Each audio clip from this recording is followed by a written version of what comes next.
Brilliance Audio presents Shadow Hunt by Melissa F. Olson, performed by Amy McFadden. From the age of 5 or 6, Petra Corbett had been told that she had bitter in her blood. This was not surprising. Even as a small child living just outside Paris, she had collected grievances as easily as other children obtained toys or trading cards. In some families, this attitude could have been a problem, but in Petra's world, animosity and resentment were practically the family trade.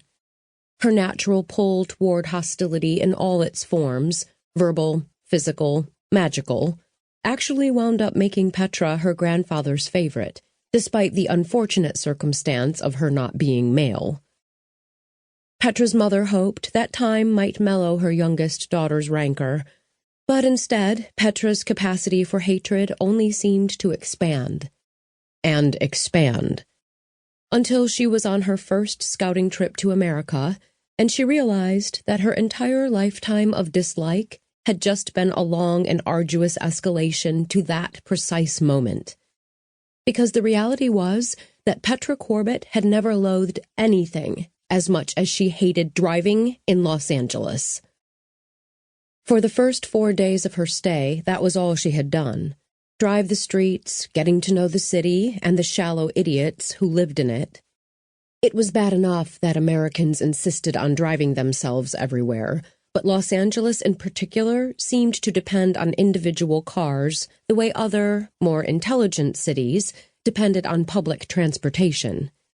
And their reward for this individualism was to spend hours of every day in gridlock. Petra thought it was a perfect example of American independence, selfish, lazy, and with a complete lack of foresight. Still, Grandfather felt that she needed to understand the city, so she gritted her teeth and drove, usually accompanied by the bargest Belle. Belle couldn't be trusted to ride up front untethered, so she stayed locked in the back of the rental van, inside one of the 2 massive steel crates that had flown to the city with them in Grandfather's private jet. Occasionally, Petra would pull over, her whistle in hand, and let Belle out of the crate to run drills. This was only possible, however, when she could find a stretch of unpopulated land. Petra did not want too many people to get a look at the bargest, whose bizarre appearance was simply too memorable. Some members of the family had actually argued that Belle should not receive the bargest curse for this very reason.